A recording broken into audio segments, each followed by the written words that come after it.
ஹாய்மா, அனைவருக்கும் அம்மாவின் அன்பான காலை வணக்கம். நேற்று இட்லி ஒரு 5-6 இட்லி மிச்சமாகி போச்சுங்க. நீ அதை என்ன பண்ணுறது, வேஸ்ட்டாக பண்ணக்கூடாது, நீ என்ன ஒரு வேலை என்ன செய்கிறதுன்னு பார்த்தேன். சரி, ஒரு வணக்கி ஒரு வாயில் ஓட்டா கிடக்குதுன்னு 100 மில்லி எண்ணெய் ஊற்றிக்கிட்டேங்க. 7 இட்லி. எண்ணெய் இது கொஞ்சம் அதிகமாக தான் பிடிக்கும். எப்படி பாட்டாலும் வர வரன்னு ஆயிரம் இட்லி. எண்ணெய் காஞ்சோன்னா கடுகு உளுந்தம் பருப்பு கடலைப்பருப்பு போட்டு ஒரு தாளிப்பு போட்டணுங்க. தாளிப்பு போட்டதுக்கப்புறம் வெங்காயம் பச்சை மிளகா 2 இப்போ கருவேப்பு வரமிளகா 2 கலந்துக்கிட்டுனுங்க. எல்லாத்துலேயும் அதில் பாதி அதில் பாதி கலந்து ஒரு வணக்கலாம் அப்படின்னு. இட்லியை வேஸ்ட்டாக போடவும் மனசு இல்லை. ஏன்னா அந்த உணவுக்கெலாம் நம்ம எவ்வளோ கஷ்டப்படுறோம். அதனால் இட்லி லேசாக தண்ணி தொளித்து உதிர்த்தி வச்சுக்கிட்டேன். கடுகு உளுந்தெல்லாம் நல்லா பொன்னிறம் ஆயிடுச்சு. வெங்காயம் பச்சை மிளகா கருவேப்பிலை எல்லாத்தையும் போட்டுக்கலாமுங்க. 2 பச்சை மிளகா 3 வரமிளகா போட்டேன்.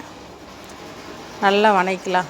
இதில் நல்லா வெங்காயம் நல்லா வணங்கினா தான் இட்லி உப்புமா சூப்பராக இருக்கும் என்று தெரிவித்துக் கொள்கிறேன். பாருங்கள், நல்ல வெங்காயத்தில் எண்ணெயில் வணங்கட்டும். இதுக்கு லைட்டாக நம்ம இட்லியில் லைட்டாக தான் உப்பு இருக்கும். இதுக்கு நம்ம கொஞ்சம் உப்பு சேர்த்திக்கணும். ஏன்னா இட்லி சாப்பிட்ற டேஸ்ட் சட்னி சாம்பாரில் தொட்டு சாப்பிட்டோம்னா கரெக்டாக இருக்கும். நம்ம இது வெறும் இட்லியாக இருந்தால் பிரச்சனை இல்லை. இப்போ தாளிப்பு போடையில் கொஞ்சம் உப்பு பத்தாமல் இருக்கும். அதனால் நம்ம 1 ஸ்பூன் மஞ்சத்தூள் கொஞ்சமாக உப்பு போட்டுக்கலாம். வெங்காயத்தில் போட்டு நல்லா வணக்கி விட்டுக்கலாம். நல்லா வணங்கணுங்க. அந்த மஞ்சத்தூள் உப்பு வெங்காயம் அப்படியே முறுன்னு வணங்குதாத்தான் நமக்கு இட்லி உப்புமா அந்த பிரியாணி லெவலுக்கு வேண்டாம், அதை விட கொஞ்சம் கம்மியாக வணங்கிட்டால் போதும். வெங்காயம் வணங்குற பொறுத்த இட்லி உப்புமா சூப்பராக இருக்கும். இட்லி உதுத்து வச்சுருக்கேன். இப்போ தான் அதில் போட்டுட்டு நல்லா பெரட்டி விடுங்க. எல்லாமே கலங்கட்டும். உப்பு மஞ்சத்தூள் வெங்காயம் எல்லாமே கலங்கணும். கலங்கினதுக்கப்புறம் நான் ஒரு பொடி அரைச்சி வச்சுருக்கேன்ப்பா. வேர்க்கடலை பொடி, சாப்பாடுக்கு போட்டு சாப்பிட்ற மாதிரி.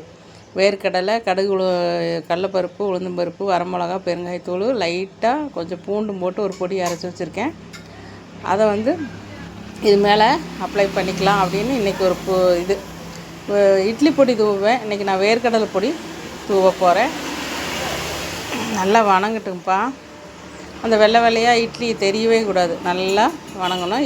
அந்த வேர்க்கடலை பொடி ஒரு 2 ஸ்பூன் போட்டுக்கலாம். சூப்பராக இருக்கும். ஒரு நாளைக்கு செஞ்சு பாருங்களேன். நீங்கள் இட்லி பொடியே இருந்தாலும் அது மேலே தூவி ஒரு நாளைக்கு இட்லி உப்புமா சாப்பிட்டு பாருங்களேன். செம்ம டேஸ்ட்டாக இருக்கும். அப்புறம் கொஞ்சமாக கொத்தமல்லி தலையும் போட்டுக்கலாம்.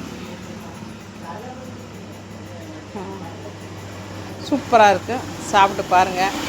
அம்மாவோட இட்லி உப்புமாவுக்காக வேண்டி அப்படியே உதிராக இருக்குது பாருங்களேன். ஒட்டவே இல்லை ஒன்றுமே. இந்த மாதிரி தான் நான் இட்லி உப்புமா செய்வேன். ஆனால் பொடி மட்டும் இன்றைக்கி வேர்க்கடலை பொடி போட்டிருக்கிறேன். இட்லி பொடி போடுவேன். சூப்பராக இருக்குது. அம்மாவோட வீடியோ பிடிச்சிருந்தா லைக் பண்ணுங்கள். மம்மி லைஃப் ஸ்டைல் சேனலில் சப்போர்ட் பண்ணுங்கள். ப்ளீஸ் சப்ஸ்கிரைப் பண்ணிக்கோங்க. பாய்மா. இன்னொரு வீடியோவில் சந்திக்கலாம். பாய்.